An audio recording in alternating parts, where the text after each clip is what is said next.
अस्सलाम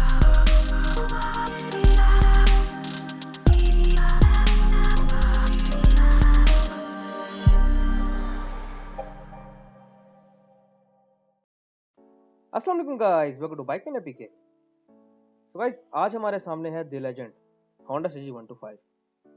आज मैं आप सबके लिए Honda CG125 का एक रिव्यू लेकर आया हूँ और Honda CG125 के रिव्यू के अंदर आपको इस बाइक की स्पेसिफिकेशन बताऊंगा। उसके अलावा इस बाइक की लेटेस्ट प्राइस क्या चल रही है उसके बारे में डिस्कस करेंगे और इस बाइक के अंदर फीचर्स क्या क्या आपको मिल रहे हैं वो आपको बताऊंगा। और क्योंकि ये 2021 मॉडल है इस बाइक का, तो इसका 2020 मॉडल था और जो अब 2021 मॉडल है, तो इनमें चेंजेस क्या क्या आई हैं और बेसिक चेंजेस क्या क्या हैं, तो इन सारी चीज़ों के बारे में डिस्कस करेंगे और बाकी जो डिटेल्स हैं वो मैं आपको इस बाइक के बारे में बताऊंगा। तो बेटा वेस्ट किए अपनी बाइक की वीडियो को स्टार्ट कर लेते हैं। तो वैसे सबसे पहले इस बाइक के मीटर की बात कर लेते हैं। तो इसके मीटर के अंदर आपको आरपीएम मिलेगा और उसके अलावा इसके अंदर स्पीडोमीटर अवेलेबल है। इसके बाद अब आते हैं इस बाइक की असेंबलीज की तरफ। तो इस बाइक के अंदर आपको राइट साइड के ऊपर कुछ भी नहीं मिलेगा और इसके अलावा अगर लेफ्ट साइड की बात की जाए तो लेफ्ट साइड के ऊपर headlight high low, headlight on off, indicators left right और हॉर्न इस बाइक के अंदर अवेलेबल है। इसके बाद अब आते हैं इस बाइक की हेडलाइट की तरफ। तो इस बाइक की जो हेडलाइट है उसके अंदर आपको सिंपल बल्ब मिल जाएगा और उसके अलावा जो बाइक के इंडिकेटर्स आप देख सकते हैं पुराने CD70 वाले इसमें इंडिकेटर्स लगाए गए हैं। अगर इस बाइक के फ्रंट शॉक्स की बात की जाए तो बाइक के जो फ्रंट शॉक्स हैं वो टेलीस्कोपिक फॉक्स बाइक के फ्रंट शॉक्स हैं। इस बाइक का जो फ्रंट टायर है वो 2.50 बाई 18 का फ्रंट टायर है। 18 इंच के बाइक के अंदर आपको स्पोक रिम्स मिलेंगे और फ्रंट पर बाइक के अंदर ड्रम ब्रेक अवेलेबल है। अब अगर इस बाइक के टैंक की बात कर ली जाए तो इस बाइक का जो टैंक है वो 9.2 लीटर्स का इस बाइक का टैंक है। और उसके अलावा आप इस बाइक के ग्राफिक्स देख सकते हैं। इस बाइक के जो 2021 मॉडल में बाइक आया था उसके अंदर ये सिर्फ न्यू ग्राफिक्स आए थे, उसके अलावा कोई खास चीज़ नहीं है इस बाइक के अंदर। अगर इसकी पेट्रोल एवरेज की बात की जाए तो अगर आप इस बाइक को मेंटेन रख के चलाएंगे तो ये बाइक आपको एवरेज देगा ऑलमोस्ट 40 किलोमीटर पर लीटर। अगर ये बाइक मेंटेन नहीं होगा तो इसको 30 से भी नीचे आपको एवरेज मिल सकती है। अगर इसकी सीट की बात की जाए तो सीट ना मुझे Honda CD70 की पसंद है ना इसकी पसंद है, क्योंकि इसकी सीट हार्ड बनाई गई है। इस बाइक की सीट काफ़ी हार्ड है। अब आते हैं इंजन की तरफ। तो इस बाइक का जो इंजन है वो 4 स्ट्रोक सिंगल सिलेंडर और हेड वैल्व इंजन है। उसके अलावा अगर डिस्प्लेसमेंट की बात की जाए तो 125 क्यूबिक सेंटीमीटर इसके लिए डिस्प्लेसमेंट है। इस बाइक का जो बोर है वो 56.5 mm है। बाइक का जो आपको स्ट्रोक मिल रहा है वो है 49.5 mm। बाइक की जो आपको स्टार्टिंग सिस्टम मिलेगा वो सिर्फ किक स्टार्ट है। इस बाइक के अंदर आपको सिर्फ किक स्टार्ट मिलेगा। इस बाइक के अंदर सब स्टार्ट अवेलेबल नहीं है। अगर इस बाइक के कार्बोरेटर की बात की जाए तो सिंपल कार्बोरेटर इस बाइक के अंदर आपको मिलेगा। और इस बाइक की अगर ट्रांसमिशन की बात की जाए तो इस बाइक के अंदर 4 के ट्रांसमिशन है और तमाम गैस बाइक के आगे की तरफ लगेंगे। उसके अलावा अगर इस बाइक की स्पीड एंड पिकअप की बात की जाए तो Honda CG125 मशहूर ही अपनी स्पीड और पिकअप की वजह से है। पिकअप इस बाइक की बहुत ज़बरदस्त है। 125 सीसी के अंदर किसी भी बाइक की इतनी पिकअप नहीं है जितनी इस बाइक की पिकअप है। उसके अलावा अगर स्पीड की बात की जाए तो वाइब्रेशन समेत ये बाइक 120 प्लस चला जाता है।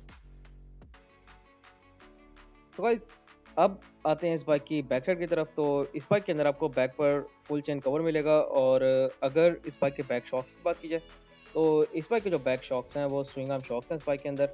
अगर इसके बैक टायर की बात की जाए तो इस बाइक का जो बैक टायर है वो 300 का बैक टायर है। 17 इंच के बाइक के अंदर आपको स्पोक रिम्स मिलेंगे और इस बाइक के अंदर बैक पर ड्रम ब्रेक अवेलेबल है।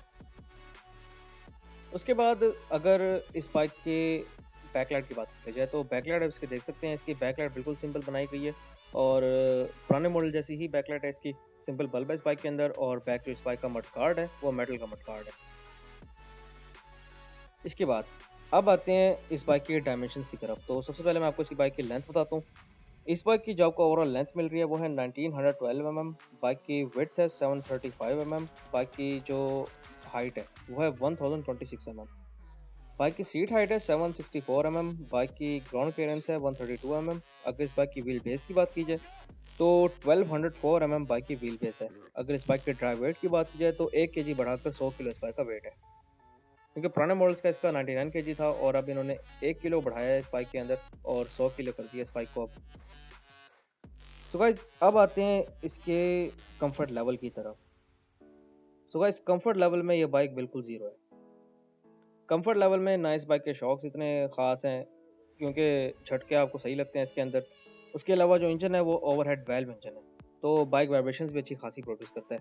जब आप इस पे 60 पे जा रहे होते हैं तो आपको लग पता जाता है इस बाइक के अंदर। उसके अलावा मैं ज़्यादा डिटेल में जाना नहीं चाहता। अब आते हैं पेंट एंड बिल्ड क्वालिटी की तरफ। तो बाइक की जो पेंट क्वालिटी है वो अच्छी बनाई गई है। अगर बिल्ड क्वालिटी की बात की जाए तो पेंट और बिल्ड क्वालिटी दोनों बाइक की बहुत अच्छी हैं।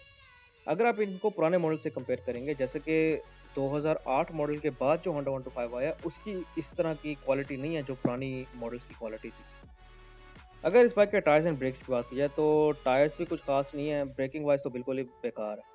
ब्रेक इसकी बिल्कुल भी नहीं पसंद मुझे, क्योंकि मैंने पर्सनली इस बाइक को चलाया हुआ है। तो ब्रेक वाइज इनको CG125 को इम्प्रूव करना चाहिए, इसकी ब्रेकिंग को थोड़ा सा इम्प्रूव करना चाहिए, क्योंकि ब्रेकिंग इसकी नहीं होती, टायर स्लिप कर जाता है। उसके अलावा अगर इस बाइक की रोड ग्रिप की बात की जाए तो वो भी ज़ीरो है इस बाइक की रोड ग्रिप। अगर इस बाइक के गियर बॉक्स की बात की जाए तो बाइक का gear box smooth gear box है। और अगर इस बाइक की सीटिंग पोस्चर की बात की जाए तो सीटिंग पोस्चर इस बाइक का बहुत पसंद है मुझे, बहुत ज़बरदस्त सीटिंग पोस्चर है इस बाइक का। आप बिल्कुल स्ट्रेट सीधा बैठे होते हैं इसके अंदर। और अगर इस बाइक के पार्ट्स अवेलेबिलिटी की बात की जाए तो बाइक के पार्ट्स आपको मिल जाएँगे। इस बाइक के पार्ट्स नहीं मिलेंगे तो आपको किस बाइक के पार्ट्स मिलेंगे? इस बाइक के पार्ट्स हर जगह अवेलेबल हैं। इवन आपको छोटे शहरों में भी इस बाइक के पार्ट्स मिल जाएँगे। क्योंकि अक्सर जगहों पर ये बाइक काफ़ी मशहूर है। तो इस बाइक को अगर आप पाकिस्तान में टाइम की बात करें तो इस बाइक को पाकिस्तान में अच्छा भला टाइम भी हो गया।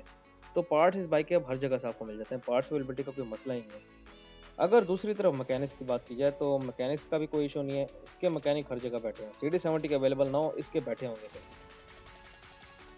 अब आते हैं रोटर ट्रैक्शन की तरफ। तो रोटर ट्रैक्शन जितनी पहले थी, अब उतनी नहीं रही। अब इसके बाद आते हैं इस बाइक की प्राइस की तरफ। तो इस बाइक की जो अब आपको लेटेस्ट प्राइस मिल रही है, क्योंकि प्राइसेस होंडा ने बढ़ा दी थी, और बढ़ाने के बाद जो अब इन्होंने होंडा ने इस बाइक की न्यू प्राइस रखी है, वो है 1,36,900 रुपीज़। 1,36,900 रुपये इस बाइक की अब न्यू प्राइस है। तो गाइस, अब बात करते हैं कि 1,36,900 रुपये में क्या आपको CG125 ही लेना चाहिए या कोई और लेना चाहिए। अब CG125 अगर आप मैं तो होंडा ही लेने वाले बंदे हैं तो आप CG125 ही लें, क्योंकि आपको कोई रोक ही नहीं सकता। लेकिन अगर आप कंफर्ट की तरफ जाना चाहते हैं तो मेरे ख्याल में आप YBZ को ले लें। थोड़े से ज़्यादा पैसे लगाने पड़ेंगे, क्योंकि अगर आप CG125 की जगह लेना चाहते हैं YBZ को तो फिर तो ठीक है, थोड़े से पैसे ज़्यादा लगाने पड़ते हैं। लेकिन अगर आप CG125 के बदले YBZ को लेना चाहें तो आपको ऑलमोस्ट 30,000 रुपीज़ प्लस करने पड़ेंगे, क्योंकि ये बाइक है 1,36,900 रुपीज़ का, जबकि जो YBZ है वो है 1,69,000 रुपीज़ का। डिफरेंस अच्छा भला है, लेकिन फिर भी मैं आपको रिकमेंड करूँगा कि आप YBZ लें, अगर आप डेली यूज़ के लिए लेना चाहते हैं। और उसके अलावा सबसे मेन बात कि अक्सर लोग मुझसे पूछते हैं कि मेरा ऑफ़िस है यहाँ से 30 किलोमीटर दूर, मेरा ऑफ़िस है यहाँ से 50 किलोमीटर दूर, मुझे रोज़ की राइड करनी होती है, तो कौन-सा बाइक मुझे लेना चाहिए? तो इस हिसाब से आप कुछ टाइम वेट करें, थोड़े से पैसे जमा करें और YBZ ले लें। क्योंकि आप YBZ के ऊपर बहुत कंफर्टेबल रहेंगे। अगर आप फॉर एग्ज़ाम्पल आपका 30 किलोमीटर या 50 किलोमीटर दूर ऑफ़िस है भी सही, तो आप सुकून से जाएँगे, सुकून से आएँगे। उस बाइक का फ़ायदा क्या है?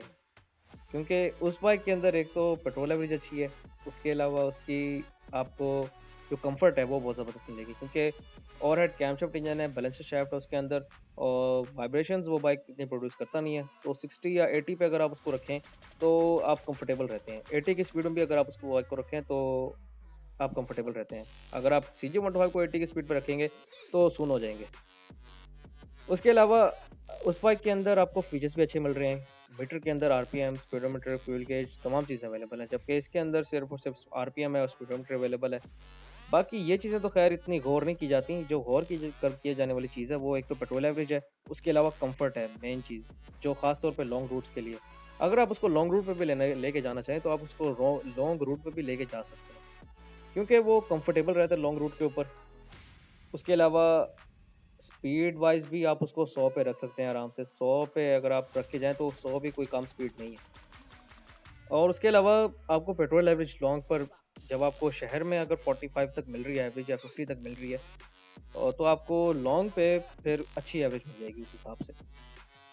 तो इतने सारे फ़ायदे मैं इस वजह से बता रहा हूँ कि सिंपल सी बात है, मैं कहता हूँ कि अगर आप बाइक एक लेना चाहते हैं, अगर आप फॉर एग्ज़ाम्पल आपका ऑफ़िस दूर है ज़्यादा, तो आप डेली राइड्स के लिए भी ये बाइक लें, अगर आपने लॉन्ग राइड्स थोड़ी-सी करनी है तो। वरना अगर आप मैं तो होंडा ही लेसा होंडा के फ़ैन हैं आप, तो आप लाज़मी लें होंडा CG 125 मैं तो आपको कुछ भी नहीं कह सकता। सो गाइस ये थी मेरी आज की वीडियो। इंशाल्लाह नेक्स्ट वीडियो के अंदर मुलाकात होगी, तब तक के लिए स्टे ब्लेस्ड। अल्लाह हाफ़िज़।